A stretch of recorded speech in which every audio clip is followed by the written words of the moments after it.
Assalamualaikum warahmatullahi wabarakatuh. Pada kesempatan kali ini kita akan belajar cara bergabung pada Classroom.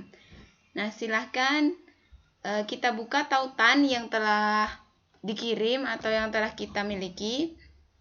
Kita klik tautan tersebut ya. Nah, nanti akan muncul seperti ini. Tampilan di laptop dengan di HP kurang lebih sama ya. Jadi ini silahkan langsung gabung ke kelas. Nah, tunggu beberapa saat. Nah, ini karena kelas uji coba, jadi namanya saya beri kelas uji coba.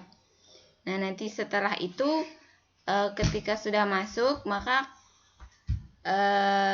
anak-anak bisa melihat tugas di kelasnya di sebelah sini.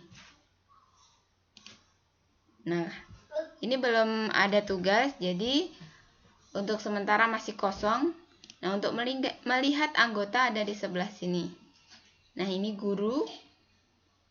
Ketika nanti sudah ada siswa yang masuk, maka akan ada tampilan di sini. Nah, baik, seperti itu. Terima kasih. Wassalamualaikum warahmatullahi wabarakatuh.